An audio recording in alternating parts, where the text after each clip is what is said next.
Hello दोस्तों, good morning. आप सबका स्वागत है द पीसेस ब्लूप्रिंट चैनल में।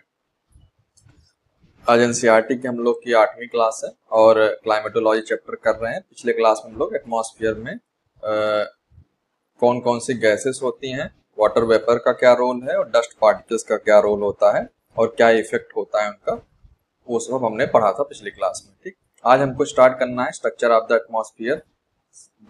शायद सिक्स क्लास इसको आप पढ़ रहे होंगे और बस इतना ही नहीं जानना है आज हमको कि हवाई जहाज कहाँ पे उड़ता है। ठीक है, आज थोड़ा इसकी और अच्छे से डिटेलिंग करेंगे जितना हमारे यूपी पीसेस में, और जो सिलेबस है और इसमें जो एक लाइन दी हुई है उसको हम लोग डिटेल से समझें क्या मतलब होता है उसका। ठीक, तो क्लास स्टार्ट करते हैं। और अगर आप क्लास देख रहे हैं तो उससे एक रिक्वेस्ट है, क्लास को लाइक कर दिया करिए जिससे थोड़ा मोटिवेशन बना रहे। ठीक, तो क्लास को स्टार्ट करते हैं। आज हम लोग स्ट्रक्चर ऑफ एटमॉस्फेयर। ठीक है, इसमें एटमॉस्फेयर में आपको पता है लेयर्स होती हैं, थर्मोस्फेयर, मेसोस्फेयर, ठीक है, और स्ट्रेटोस्फेयर, सब आपको पता है। तो इसी को हम लोग आज डिटेल में करेंगे कि इनका क्या मतलब है। और ज्यादातर आज हम लोग ब्लैक बोर्ड पे काम करेंगे क्योंकि जो समझाने वाला काम ज्यादा है। उसके बाद हम लोग लाइन्स देख लेंगे कि कौन सी लाइन जो है वहां पे लिखी गई है। ठीक है, उसका मतलब क्या है, कौन सी लाइन्स एग्जाम में आ सकती हैं, वो हम लोग पूरा डिटेल में करेंगे। ठीक, तो स्टार्ट करते हैं सबसे पहले एटमॉस्फेयर से। ठीक है, तो एटमॉस्फेयर क्या होता है। अगर हमसे कोई पूछे कि आप एटमॉस्फेयर की डिफिनीशन बताइए या सिंपल लैंग्वेज बताएं एटमॉस्फेयर क्या होता है, तो आप ये कह सकते हो कि स्टैक ऑफ लेयर्स।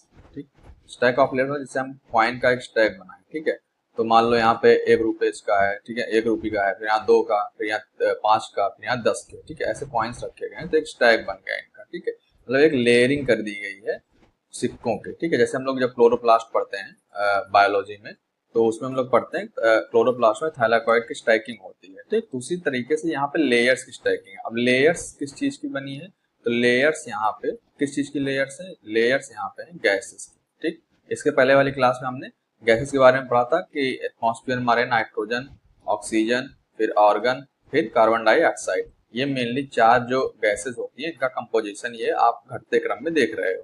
ठीक, तो यही इन्हीं गैसेस का जो लेयरिंग हो जाती है। ठीक है, कहीं लेयरिंग मतलब कि मान लो यहाँ पे एक ज्यादा गैस पाई जा रही है, ठीक है, उसके बाद थोड़ा कम पाया जा रहा है, तो उसके बाद थोड़ा और कम पाया जा रहा है या ज्यादा पाया जा रहा है, इसी टाइप की लेयरिंग होती है। तो उसको हम लोग बोलते हैं कि गैसेस की जो लेयरिंग हो गई है तो हमारा एटमॉस्फेयर बनता है। ठीक है, अब एटमॉस्फेयर कहाँ होता है, जैसे मान लीजिए अर्थ है, ये जो ये वाला एरिया आप देख रहे हो, ठीक है, एटमॉस्फेयर, इसको हम लोग क्या बोलते हैं, ये एटमॉस्फेयर। ठीक है, आप मान लो यहाँ पे हो, तो जो हवा आपके जब आप ऐसे हाथ ऊपर नीचे करिए, तो जहाँ पे आप अपना हाथ ऊपर नीचे कर रहे हैं आप वो भी कह सकते हो कि हमारा ये एटमॉस्फेयर है। ठीक है, अब एटमॉस्फेयर में आपको कुछ चीजें याद होनी चाहिए, पता होनी चाहिए, जो कॉन्सेप्ट आपको हमेशा पूरे क्लाइमेटोलॉजी में जब क्वेश्चन आप करोगे या जब आप कॉन्सेप्ट पढ़ोगे तो हर जगह आपको मिलेंगी बार बार। ठीक है, सबसे पहले तो याद रखना है हमको क्या, कि प्रेशर।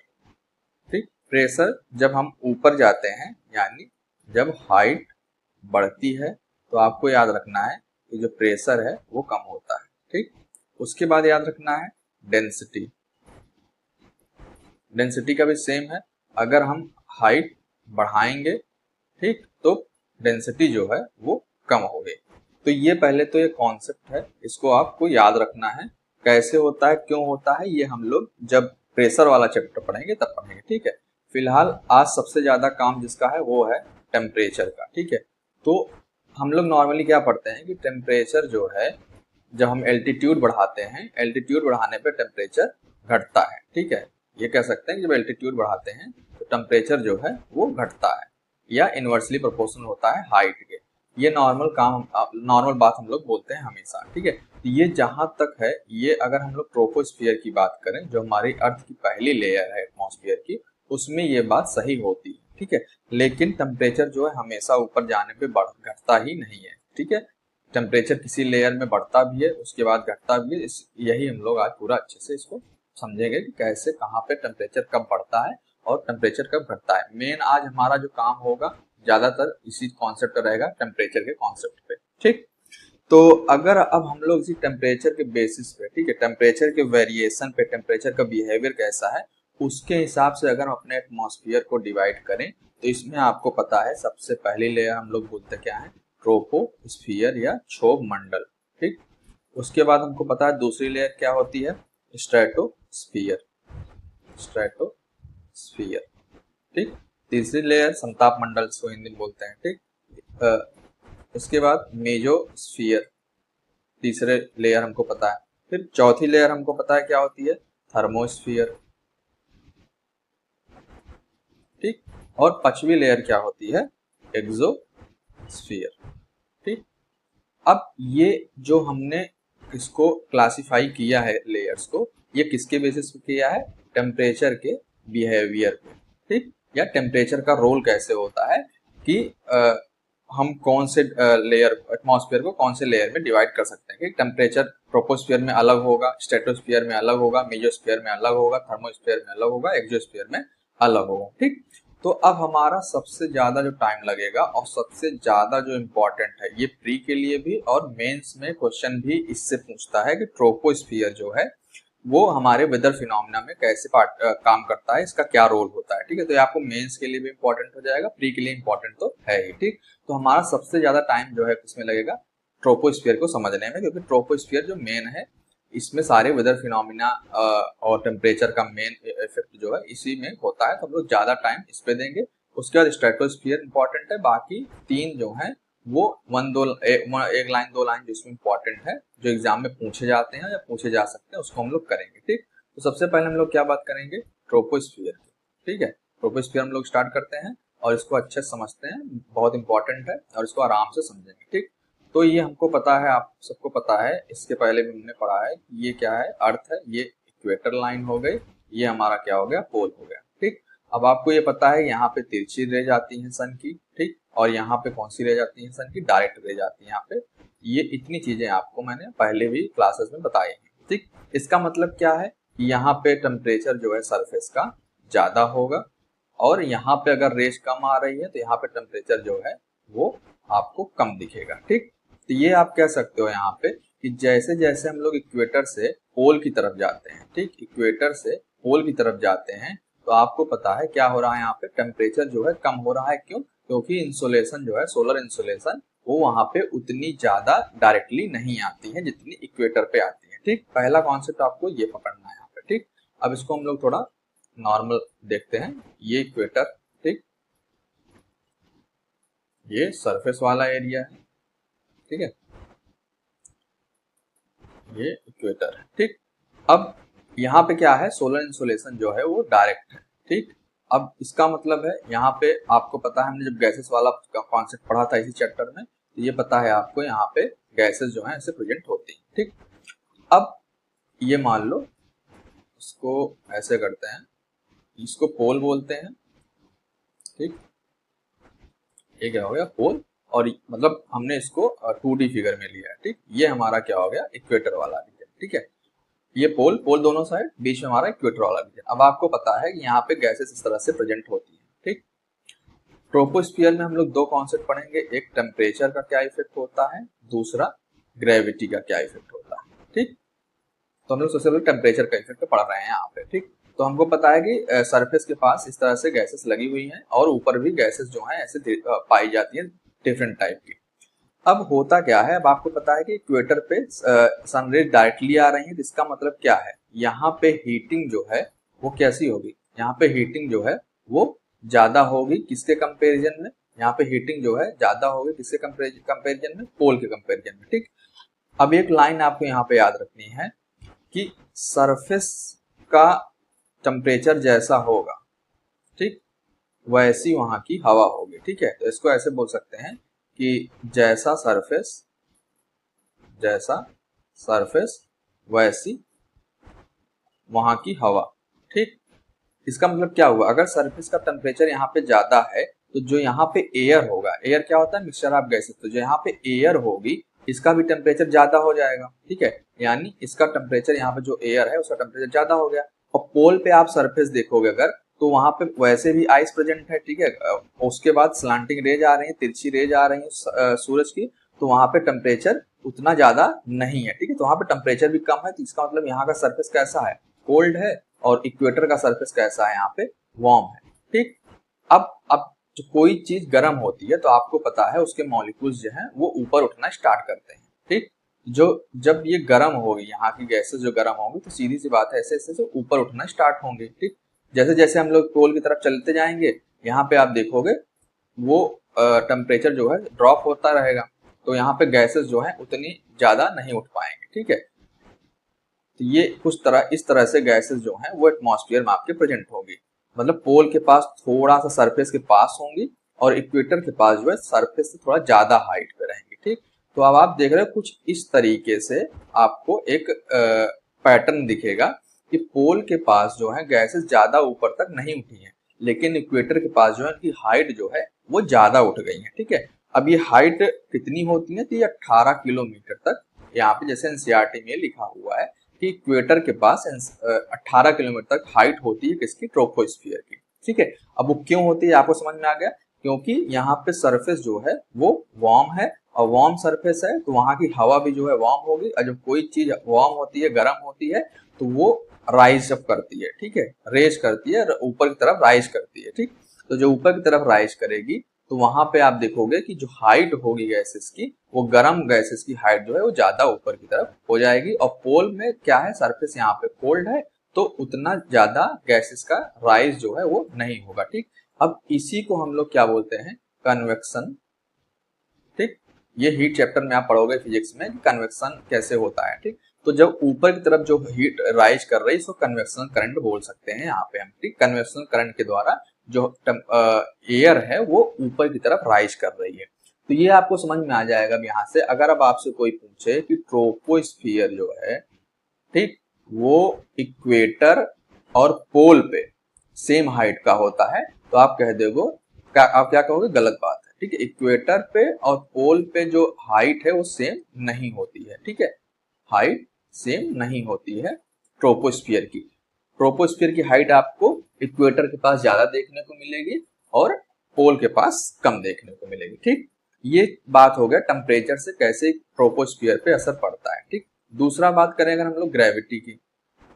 ठीक, तो ग्रेविटी क्या है, ग्रेविटी का रोल क्या होता है, हमको पता है कि हमारा जो अर्थ है थोड़ा जियोइड शेप में है। ठीक है, मतलब पूरा स्फीयर नहीं है। तो अब अगर आप देखो, ये इक्वेटर हो गया, ठीक, और ये पोल वाला रीजन हो गया, तो आप देखोगे जो पोल से अर्थ का सेंटर है पोल से ज्यादा पास में है। ठीक है, इसका मतलब क्या है कि यहाँ पे ग्रेविटी का इफेक्ट जो है वो ज्यादा होगा, क्यों, क्योंकि क्लोज है। लेकिन अगर आप इक्वेटर पे देखोगे तो इक्वेटर पे जो डिस्टेंस है सेंटर से अर्थ की, वहां पे डिस्टेंस ज्यादा है, तो ग्रेविटी का इफेक्ट थोड़ा यहाँ पे कम होगा।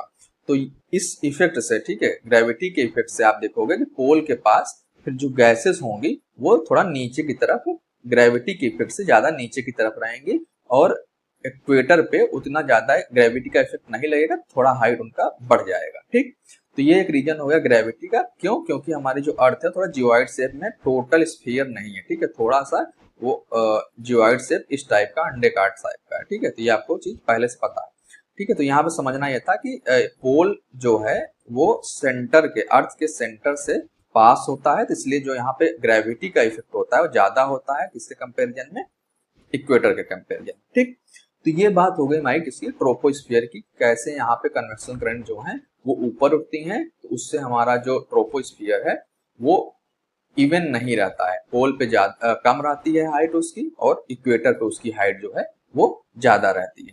ठीक, तो अब इसको हम लोग देख लेते हैं कि लाइंस में एनसीईआरटी में इसके बारे में क्या दिखा है। ठीक है, अब आप यहाँ पे जो फिगर देख रहे हो इसको हम लोग लास्ट में देखेंगे, जब मैं आपको पूरा कॉन्सेप्ट बता दूंगा तो इस फिगर आपको खुद समझ में आ जाएगा क्या कहना चाह रहा है। ठीक है, अभी हम लोग पूरा पूरा केवल कॉन्सेप्ट पढ़ेंगे। ठीक, अब यहाँ पे लिखा ट्रोपोस्फियर लोअर मोस्ट लेयर है। ठीक है, मतलब जहाँ पे हमारे सबसे पास जो लेयर हमको दिखती है वो कौन सी होती है, ट्रोपोस्फियर की होती है। ठीक है, यहाँ लिखा है कि इट एवरेज हाइट 13 किलोमीटर, जो मैंने अभी आपको बताया, ये कुछ इस तरीके से इसका शेप होता है। ठीक है, तो अगर एवरेज देखें यहाँ पे 13 किलोमीटर, और पोल्स के पास इसका जो है 8 किलोमीटर, और इक्वेटर के पास 10 किलोमीटर। अब इसका रीजन क्या है मैंने आपको बता दिया, कन्वेक्शन की वजह से। ठीक, कैसे एयर जो है राइज करती है। ठीक, height 8 kilometre near the poles and 18 kilometre at the equator. ठीक है, ये यहाँ पे आप फैक्ट वाली चीजें भी आप याद रख सकते हो, अगर फैक्ट पूछते तो 18 किलोमीटर। ठीक है, अब ये इंपॉर्टेंट लाइन यहाँ पे, ठीक, डायरेक्ट क्वेश्चन यहाँ से आएगा। ठीक है, असर्शन में क्वेश्चन बनाएगा। ठीक है, असर्शन लिखेगा thickness of the troposphere is greatest eight the equator. ठीक, एक स्टेटमेंट ये हो जाएगा फिर रीजन क्या लिखेगा, because heat is transported to great heights by strong convectional currents. ठीक है, जो मैंने अभी आपको कॉन्सेप्ट बताया कैसे हीटअप होता है, उससे कैसे कन्वेक्शन करंट जो है एयर को ऊपर उठाती है, वही चीज यहाँ पे रीजन में बिकॉज करके लिखी हुई। ठीक है, तो ये अच्छा है, यहाँ पे सेम ऐसे लाइन उठा के दे देगा। ठीक है, कि thickness of troposphere is greatest at equator because heat is transported to great height by strong convection current. ठीक है, अब यहाँ हीट की जगह टेम्परेचर लिख सकता है, सोलर इंसोलेशन लिख सकता है। ठीक है, कुछ भी लिख सकता है, कुल मिला के बात किसकी करेगा वो हमेशा टेम्परेचर का आपको कॉन्सेप्ट समझना है। ठीक है, टेम्परेचर जब बढ़ेगा सरफेस का जैसा होगा वैसी वहां की हवा होगी। ठीक, ये बात आपको हमेशा याद रखनी है। उसका लिखा this layer contains dust particle and water vapour. ठीक है, हमने कल डस्ट पार्टिकल के बारे में पढ़ा है और वाटर वेपर का क्या रोल है इसके बारे में पढ़ा है। ठीक, all changes in climate and weather takes place in this layer. ठीक है, उसके बाद यहाँ पे एक चीज ये लिखी हुई है। ठीक, अब इसको हम लोग समझते हैं, इसके बाद इसका ये क्या कहना चाह रहा है। ठीक है, इतना तो हम समझ गए, अब आगे देखते हैं। अब होता क्या है, जैसे जब हम ऊपर बढ़ते हैं, ठीक है, ट्रोपोस्फियर में, अब ट्रोपोस्फियर में हम जैसे जैसे ऊपर बढ़ते हैं, ठीक है, मान लो ये क्या है, इक्वेटर हो गया, ये हमारा ट्रोपोस्फियर हो गया, कितना, ये 18 किलोमीटर। ठीक, अब आप क्या देख रहे हो, जैसे जैसे हम लोग ऊपर जा रहे हैं, ठीक, यहाँ पे एक फिगर लेते हैं, यहाँ पे आपको पता है CO2 CO2 CO2 CO2 carbon dioxide आपको पता है यहाँ पे प्रेजेंट है। ठीक, अब यहाँ से सोलर लाइट आ रही है, सोलर इंसुलेशन आ रहा है, कौन सा, शॉर्ट वेव। ठीक, यहाँ से आपको पता है शॉर्ट वेव आ रही है, और हमने कल पढ़ा था कि अर्थ जो है वो रेडिएट करती है हीट को लॉन्ग वेव के फॉर्म में। ठीक, अब ये जो कार्बन डाइऑक्साइड प्रेजेंट होती है, ठीक है, अब हमको पता है ये सरफेस के पास ज्यादा रहती है, अब ये क्या होंगी, यहाँ से ये एब्जॉर्ब करती है किसको, CO2 जो है वो हीट को एब्जॉर्ब करती है, कल हमने ये पढ़ा था। ठीक, कौन सी हीट को, जो अर्थ से रेडिएट हो रही है। ठीक है, ये क्या है, अर्थ है, जो अर्थ से हीट रेडिएट हो रही है उसको कार्बन डाइऑक्साइड एब्जॉर्ब करता है। अब जब एब्जॉर्ब करेगा तो यहाँ पे क्या हो रहा है, टेम्परेचर जो आप देख रहे हो यहाँ पे ज्यादा हो जाएगा। क्यों, क्योंकि हीट जो है वो ट्रैप हो गई। कौन ट्रैप कर लिया, कार्बन डाइऑक्साइड। कार्बन डाइऑक्साइड जब हीट ट्रैप कर लिया तो जाहिर सी बात है जब ट्रैप हो जाएगी तो हीट बाहर की तरफ नहीं जा पाएगी, तो यहाँ पे टेम्परेचर जो है आपको बढ़ता हुआ दिखेगा। तो आप जैसे जैसे ऊपर जाओगे, ठीक, जैसे जैसे ऊपर जाओगे कार्बन डाइऑक्साइड का जो कंसंट्रेशन है आपको पता है कम होता चला जाएगा। तो आप देखोगे कि एक यहाँ पे टेम्परेचर का पैटर्न बन गया, नीचे की तरफ आपको थोड़ा टेम्परेचर ज्यादा दिखेगा, जैसे जैसे जैसे जैसे आप ऊपर जाते जा रहे हो आपको टेम्परेचर जो है वो कम दिखता हुआ दिखेगा। ठीक, तो ये बात हम ट्रोपोस्फियर में कर रहे हैं। ठीक है, इसमें ट्रोपोस्फियर की बात कर रहे हैं। ट्रोपोस्फियर में आपको क्या दिख रहा है कि क्लोज जो अर्थ के सरफेस पे है, अर्थ के सरफेस के पास, ठीक है, वहां पे गैसेस का कंसंट्रेशन ज्यादा होने की वजह से जो अर्थ से हीट रेडिएट हो रही है वो कार्बन डाइऑक्साइड जैसी गैसें उसको ट्रैप करती हैं। क्यों, क्योंकि green house effect, green house gases है ना ये, तो ट्रैप करती हैं, और ट्रैप करने से सरफेस के पास का टेम्परेचर जो है वो ज्यादा हो जाता है, और जैसे जैसे हम ऊपर बढ़ते हैं तो कार्बन डाइऑक्साइड या अदर जो गैसेस हैं उनका कंसंट्रेशन कम होता है, और जब उनका कंसंट्रेशन कम होता है तो हमको पता है कि जो कंसंट्रेशन कम होगा तो हीट जो है उतना अच्छे से अब्जॉर्ब नहीं हो पाएगी, और उससे हमारा जो टेम्परेचर है ऊपर जाने पे टेम्परेचर हमारा कम हो जाएगा। ठीक, तो ये क्या देखा आपने कि जब हम सरफेस से ट्रोपोस्फियर में ऊपर की तरफ जा रहे हैं तो हमारा टेम्परेचर जो है वो ड्रॉप हो रहा है। ठीक, यानी टेम्परेचर का पतन हो रहा है, इसको हम बोलते हैं लैप्स रेट। इसको क्या बोलते हैं, लैप्स रेट। ठीक, अब लैप्स रेट मतलब क्या, कि जो टेम्परेचर है ऊपर जाने पे जब घटता है उसका मतलब किसी एक रेट से ड्रॉप होगा वो, तो उस रेट को हम लोग क्या बोलते हैं, लैप्स रेट। ठीक है, अब ये अगर हम लोग 1 डिग्री सेंटीग्रेड में देखें तो 165 मीटर अगर हम लोग ऊपर जाएंगे, ठीक है, तो 1 डिग्री सेंटीग्रेड टेम्परेचर जो है वो ड्रॉप होगा। ठीक है, अगर हम लोग इसको नॉर्मल देखें तो ज्यादातर ये पहुंचता है 6.5 डिग्री सेंटीग्रेड पर किलोमीटर। ठीक है, मतलब कि अगर हम लोग हाइट में, एल्टीट्यूड में 1 किलोमीटर ऊपर जाएं, ठीक है, मान लीजिए इसका हाइट क्या है, एल्टीट्यूड 1 किलोमीटर है, तो जो यहाँ पे टेम्परेचर होगा वो यहाँ पे टेम्परेचर जो है, मान लो यहाँ पे टेम्परेचर x था, ठीक है, तो यहाँ 6.5 डिग्री जो है इसका कम हो जाएगा और यहाँ पे टेम्परेचर हो जाएगा। ठीक, इस रेट को हम लोग क्या बोलते हैं, लैप्स रेट बोलते हैं। ठीक है, तो ये याद रखना है हमको, लैप्स रेट ये होता है। ठीक, तो यहाँ पे नेक्स्ट लाइन जो समझा रहा है लिखी है एनसीईआरटी में, ये लैप्स रेट के बारे में ही लिखा हुआ है। ठीक है, इसको देखते हैं क्या कहना चाह रहा है। ठीक, तो the temperature in this layer decreases at the rate 1 degree centigrade for every 160 metre.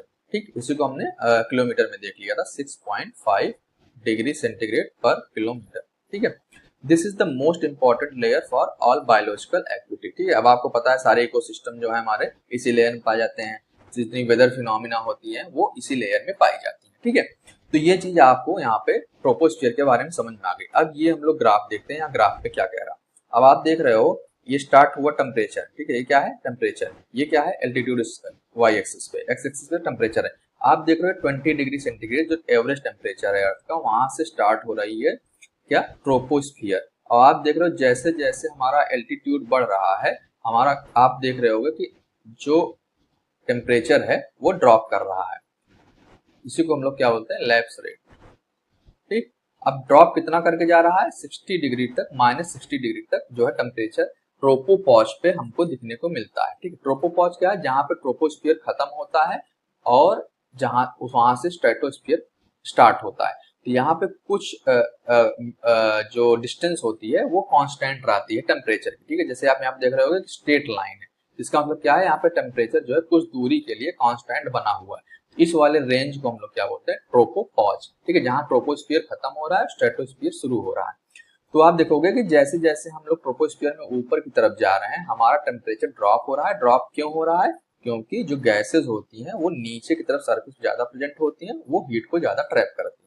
ठीक, ये हम लोग समझ गए इतना पॉइंट किसके बारे में, ट्रोपोस्फियर के बारे में। ठीक है, यहाँ तक मुझे लग रहा है कोई कंफ्यूजन नहीं हुआ होगा आपको, हर चीज समझ में आई होगी अच्छे से। ठीक है, उसके बाद सेकंड हमारा जो लेयर है वो है हमारा स्ट्रेटोस्फियर। ठीक, जैसे हमने ट्रोपोस्फियर के पढ़ा उसके बाद हम लोग देखते हैं स्ट्रेटोस्फियर क्या होता है। सेकंड लेयर हमारा क्या है स्ट्रेटोस्फियर। ठीक, अब हमको पता है स्ट्रेटोस्फियर में हवाई जहाज उड़ता है, ओजोन लेयर पाई जाती है। ठीक है, ओजोन लेयर कैसे है क्या है हम लोग यहाँ पे समझते हैं कैसे बनती है। ठीक, तो सबसे पहले आपको याद रखना है कि ये हमने पढ़ा।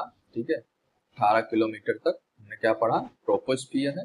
हम लोग अब यहाँ पे आ गए। ठीक, 50 किलोमीटर तक। ठीक है, 50 किलोमीटर तक यहाँ पे हम क्या पढ़ रहे हैं स्ट्रेटोस्फियर की लेयर। ठीक है, अब यहाँ पे क्या होता है जो ऑक्सीजन मॉलिक्यूल है। ठीक है, ऑक्सीजन के जो मॉलिक्यूल हैं जो हमारे एटमॉस्फेयर में प्रेजेंट थे, ये सोलर लाइट से, ठीक है सोलर इंसोलेशन से ये किसमें ब्रेक हो जाते हैं एटॉमिक मॉलिक्यूल, एटम्स में। ये ऑक्सीजन एटम्स में चले जाते हैं। ठीक है, O2 मॉलिक्यूल है, एटम्स पता है ना, ऑक्सीजन OO ये मॉलिक्यूल है। ठीक है, अब होता क्या है, यहाँ पे जैसे बहुत ढेर सारे O2 प्रेजेंट हैं। ठीक है, O2 प्रेजेंट है ऐसे।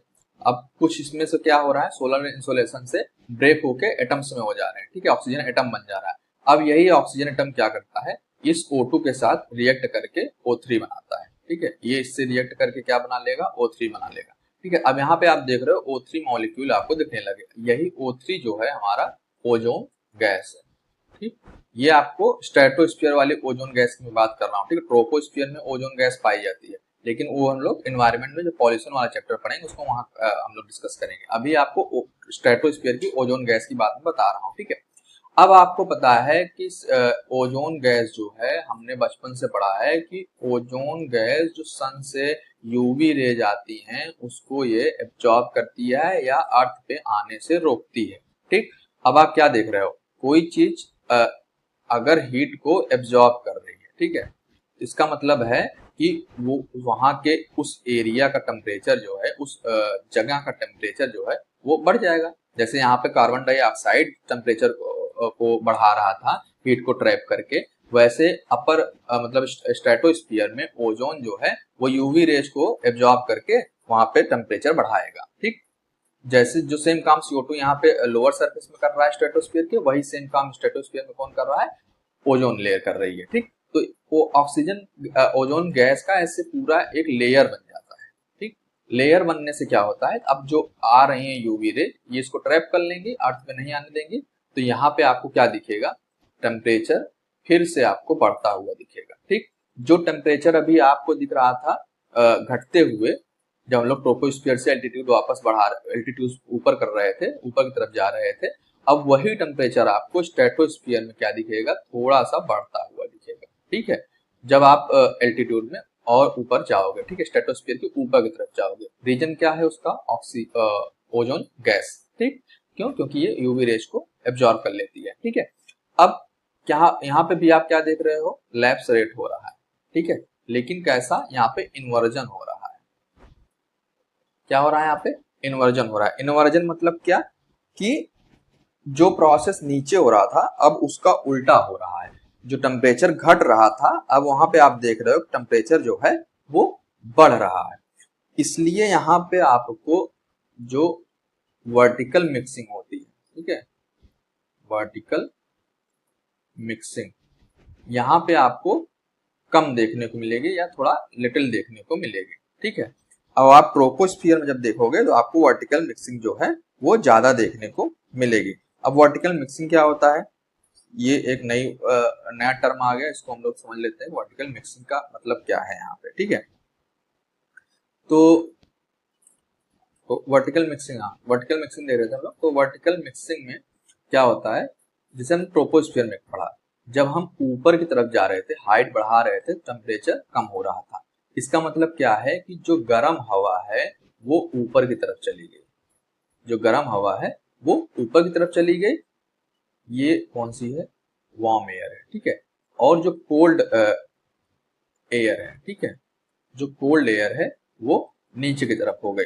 ठीक है, वार्म एयर क्या हो गई, वो ऊपर की तरफ हो गई। क्यों, क्योंकि वार्म एयर जो है वो लाइटर होती है, ठीक है, हल्की होती है, और कोल्ड एयर जो है वो थोड़ा वार्म एयर से हैवी होती है। ठीक है, तो ये क्या करती है, लाइटर है तो ऊपर की तरफ ऊपर जाएगी। ठीक, मतलब वार्म एयर जो है कोल्ड एयर के ऊपर रहेगी, और जो कोल्ड एयर है वो वार्म एयर के नीचे आ जाएगा, सिंक कर जाएगा। ठीक है, इसमें क्या होगा, फिर मिक्सिंग होती है। ठीक है, तो ये वर्टिकली फिनोमिना हो रहा है, तो इसको हम लोग बोलते हैं वर्टिकल मिक्सिंग। इन्हीं मिक्सिंग की वजह से जो ट्रोपोस्फियर में आप लोग देखते हो क्लाउड का फॉर्मेशन होता है। ठीक है, स्टॉर्म्स आते हैं। ये जब हम लोग आगे इस चैप्टर को पढ़ेंगे तो वर्टिकल मिक्सिंग का कॉन्सेप्ट आपको और डिटेल में समझ में आएगा। ठीक है, फिलहाल इतना आप जान लो। अब हम लोग स्ट्रेटोस्फियर में अगर बात करें, ठीक, स्ट्रेटोस्फियर में क्या हो रहा है, आप देखो स्ट्रेटोस्फियर में हम लोग जैसे जैसे ऊपर जा रहे हैं क्या हो रहा है, अगर हम लोग हाइट बढ़ा रहे हैं, एल्टीट्यूड बढ़ा रहे हैं, तो हमारा क्या हो रहा है, टेम्परेचर भी इंक्रीज हो रहा है। ठीक, अब टेम्परेचर इंक्रीज हो रहा है तो आपको पता है वार्म एयर जो है वो लाइटर होती है, और जो कोल्ड एयर है वो हैवी होती है। तो यहाँ पे पैटर्न आप क्या देख रहे हो, पैटर्न सेम बना हुआ है। ठीक, पैटर्न सेम बना हुआ है। जब पैटर्न सेम बना हुआ है तो यहाँ पे वर्टिकल मिक्सिंग जो है वो ज्यादा नहीं होगी। ठीक, अब इसको हम लोग देख लेते हैं एनसीईआरटी से क्या यहाँ पे समझाया है, लिखा है स्ट्रेटोस्फियर के बारे में। ठीक, यहाँ पे लिखा है the zone separating the troposphere from stratosphere known as tropopause, हमने पढ़ा। ठीक है, the air temperature at the tropopause is about -80 degree centigrade over the equator and about -45 degree pole. ठीक है, the temperature is nearly constant. ठीक है, वही जो हम लोग hence it is called the tropopause. ठीक है, उसके बाद स्ट्रेटोस्फियर की बात करते हैं। ठीक है, stratosphere found above the tropopause and stayed up to 50 kilometre. ठीक है, फैक्ट आपको थोड़ा याद कर लेना। ठीक, one important feature of the stratosphere that it contains ozone layer. ठीक है, मेन इंपॉर्टेंट फीचर क्या है, यही पे है। ठीक है, this layer absorb ultraviolet radiation and seeds live on the earth from intense and harmful of energy. ठीक है, ओजोन लेयर से हमने समझा कि कैसे टेम्परेचर जो है वहां पे बढ़ रहा है। ठीक है, अब इस फिगर में ग्राफ में देखते हैं। अब यहाँ पे आप क्या देख रहे हो, जो -60 डिग्री टेम्परेचर था अब वो धीरे धीरे किस तरफ आ रहा है, 0 डिग्री की तरफ, मतलब माइनस से 0 की तरफ आया। तो टेम्परेचर तो बढ़ा ना। अब जरूरी थोड़ी ना कि माइनस से 0 के आ रहा टेम्परेचर नहीं बढ़ रहा है, अभी भी ठंडा है, लेकिन टेम्परेचर बढ़ रहा है। ठीक है, टेम्परेचर बढ़ रहा है तो यहाँ पे बढ़ किस लिए रहा है, O3 की वजह से। ठीक, तो ये हमने फिनोमेना यहाँ पे पूरा समझा किसके बारे में, स्ट्रेटोस्फियर के बारे में। ठीक है, उसके बाद नेक्स्ट है the mesosphere is lie above the stratosphere extend up to 80 kilometre in this layer once again temperature start decreasing। ठीक है, अब यहाँ पे टेम्परेचर जो है फिर डिक्रीज होना स्टार्ट हो गया। अब यहाँ पे क्या होता है, इसको हम लोग देख लेते हैं, यहाँ पे टेम्परेचर क्यों डिक्रीज होना स्टार्ट हो गया। यहाँ पे होता क्या है, जो एटम्स होते हैं,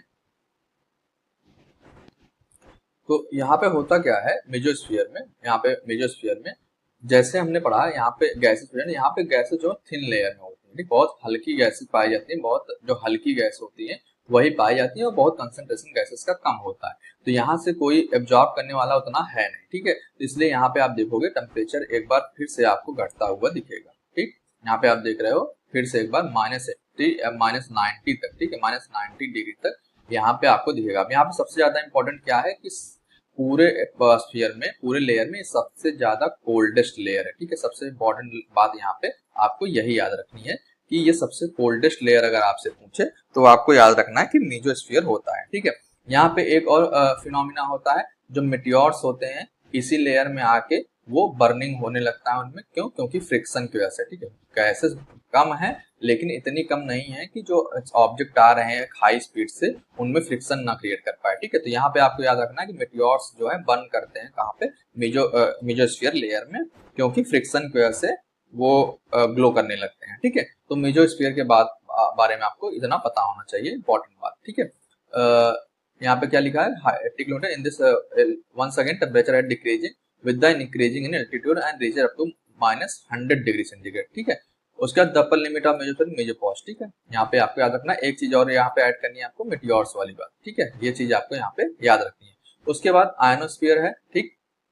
अब आयनोस्फीयर मतलब क्या कि यहाँ पे एटम्स का आयनाइजेशन हो जाता है, ठीक है। जो मॉलिक्यूल्स थे, मॉलिक्यूल से एटम बने, उसके बाद एटम्स भी टूट के इलेक्ट्रॉन, प्रोटॉन और न्यूट्रॉन में मतलब बदल जाते हैं, ठीक है। मतलब न्यूक्लियस एक जगह हो जाएगा, इलेक्ट्रॉन एक साइड हो जाएंगे, ठीक, अलग अलग हो जाएंगे।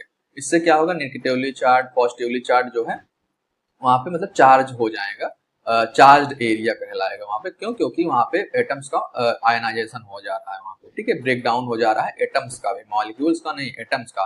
मॉलिक्यूल ब्रेक हो गए, एटम, एटम ब्रेक हो गए, आयनाइजेशन मतलब इलेक्ट्रॉन और प्रोटॉन अलग अलग हो जाते हैं, ठीक है। It contains electrically charge particles, ठीक है। इलेक्ट्रिकली चार्ज पार्टिकल्स क्यों? क्योंकि वहां पे आयनाइजेशन हो रहा है एटम्स का, ठीक है। Known as ions, hence it is known as ionosphere, ठीक है। यहाँ पे याद रखना है सबसे इंपॉर्टेंट, रेडियो वेव्स जो है वो transmitted from the earth are reflected back to the earth by this layer, ठीक है। ये चीजें आपको यहाँ पे याद रखनी है कि जो आयनोस्फीयर है उसमें रेडियो वेव्स रिफ्लेक्ट करके आती है, ठीक है। अब यहाँ पे DEF लेयर होती है, ठीक है, DE और F, ठीक। इसमें से हाई फ्रीक्वेंसी और लो फ्रीक्वेंसी की जो वेव होती है कौन से लेयर से वापस आती है उस हिसाब से इसका कैटेगराइजेशन किया गया है, ठीक है। फिर temperature here start increasing with height, ठीक है, the upper most layer of the atmosphere above thermosphere, ठीक है। उसका सबसे अपर एटमॉस्फेयर क्या है, मेसोस्फीयर के बाद हमारा क्या है, थर्मोस्फीयर, ठीक। अब थर्मोस्फीयर में आप देखोगे तो आपको फिर से जो टेम्परेचर है वो इंक्रीज होता हुआ दिखेगा, ठीक है। वो यहाँ पे दिखा है, is known as the exosphere, ठीक है। थर्मोस्फीयर के बाद क्या है, एक्सोस्फीयर सबसे लास्ट वाला है, ठीक है। The highest layer but very little is known about it, ठीक है। अब हम यहाँ पे वही चीज लिखी हुई है कि हमारे लिए सबसे इंपॉर्टेंट क्या है, वो ट्रोपोस्फीयर, ठीक है। सारी फिनोमिना जो है जियोलॉजिस्ट के लिए ट्रोपोस्फीयर और स्ट्रेटोस्फीयर जो है वो मेन होती है हमारे लिए, ठीक है। तो क्वेश्चन ज्यादातर बनते कहाँ से हैं इसमें, हमको याद रखना है सबसे पहला ट्रोपोस्फीयर ज्यादा क्वेश्चन बनता है और दूसरा किससे बनता है, स्ट्रेटोस्फीयर से, ठीक है। तो ये चीज आपको याद रखनी है कि ट्रोपोस्फीयर और स्ट्रेटोस्फीयर हमको अच्छे से याद करके जाना। बाकी मेसोस्फीयर में हमको बस याद रखना है कि मेटियोर्स वाला जो फिनोमिना होता है वो, और आयनाइजेशन रेडियो वेव्स वाला जो फिनोमिना होता है वो किसमें होता है, आयनोस्फीयर में, ठीक है। अब अगर हम लोग इसको समराइज करें तो सबसे पहले हमने क्या पढ़ा, ट्रोपोस्फीयर पढ़ा, उसके बाद स्ट्रेटोस्फीयर पढ़ा, ठीक। यहाँ पे हमने क्या देखा कि जैसे जैसे हाइट बढ़ रही है टेम्परेचर कम हो रहा है। यहाँ हमने क्या देखा, जैसे जैसे हाइट बढ़ रही है टेम्परेचर जो है वो इंक्रीज हो रहा है, ठीक। उसके बाद हमने क्या पढ़ा, स्ट्रेटोस्फीयर के बाद मेसोस्फीयर, ठीक। मेसोस्फीयर हमने पढ़ा कि सबसे कोल्डेस्ट लेयर होती है ये, ठीक है। यहाँ पे टेम्परेचर जो है -100 डिग्री सेंटीग्रेड तक पहुंच जाता है और यहीं पे मेटियोर्स वाला फिनोमिना होता है, ठीक है। स्ट्रेटोस्फीयर में एक बात आपको याद रखनी है कि प्लेन्स वगैरह जो होती हैं इसी एरिया में जो है फ्लाई करती है, क्योंकि यहाँ पे थोड़ा टर्बुलेंस वगैरह कम होता है, ठीक। मेसोस्फीयर के बाद हमने क्या पढ़ा, मेसोस्फीयर के बाद हमने पढ़ा थर्मोस्फीयर, ठीक। थर्मोस्फीयर, ठीक। यहाँ पे आयनाइजेशन ऑफ गैसेस हो रही थी, ठीक है, आयनाइजेशन ऑफ गैसेस, ठीक। उसके बाद हमने क्या पढ़ा, एक्सोस्फीयर, ठीक है। एक्सोस्फीयर में आपको पता है कि जो सैटेलाइट वगैरह होती है हमारी लोअर अर्थ ऑर्बिट में वो वहां पे ऑर्बिट के अराउंड घूमती है, ठीक है, एक्सोस्फीयर में, यह बात आपको याद है, ठीक है। तो ये थोड़ा हमारा एटमॉस्फेयर का जो स्ट्रक्चर था इसको हमने आज पूरा अच्छे से डिटेल में कवर किया, ठीक है। अब आपको कमेंट करके एक चीज बताना है, जो हम लोग ऑरोरा देखते हैं, ठीक है, वो कौन से लेयर में होती है, ठीक है। अगर आपको पता है तो आप कमेंट करके बताओ, नहीं पता है तो थोड़ा आप इसको एटमॉस्फेयर वाला चैप्टर गूगल करो, कुछ भी करो, देख के बताओ, क्योंकि मैं बता दूंगा तो आप लोग उसको भूल जाओगे, ठीक है। उसको आपको कमेंट करके बताना है, ठीक, भूलना नहीं है। तो आज हमारा यहाँ पे एटमॉस्फेयर वाला चैप्टर जो है, क्लाइमेट का पहला चैप्टर, वो खत्म हो गया, और नेक्स्ट चैप्टर जो है हम लोग अगली क्लास में स्टार्ट करेंगे, ठीक है। अब आपने देखा कि क्लाइमेट में जो फिनोमिना होते हैं, ठीक है, जो एलिमेंट होते हैं क्लाइमेट के, जैसे टेम्परेचर, ठीक है, प्रेशर, ठीक है, डेंसिटी, अब इन सब के बारे में हम लोग पढ़ेंगे, कैसे कैसे ये क्लाइमेट को इफेक्ट करते हैं, क्या क्या इनका रोल होता है हमारे डेली वेदर में और क्लाइमेट में, ठीक है, इसका रोल क्या होता है, हम लोग अब एक एक करके इसके बारे में पढ़ेंगे, ठीक है। तो इसको आज यहाँ तक रहने देते हैं, इसका आप लोग घटना चक्र से जाइए और इसको PYQ सॉल्व करिए जो आए हुए हैं, और NCERT जाके अच्छे से रीड करिए। कोई अगर कॉन्सेप्ट नहीं समझ में आ रहा, किसी में डाउट है, ठीक है, उसको आके मुझसे पूछ सकते हैं। लैप्स रेट वगैरह थोड़ा ध्यान से सुनिएगा, समझ में आ जाएगा, ठीक है। तो क्लास को आज यहाँ पे एंड करते हैं, मिलते हैं आपको अगली क्लास में नए चैप्टर के साथ, और काफी इंपॉर्टेंट चैप्टर अब स्टार्ट होगा इसके बाद से, ठीक है।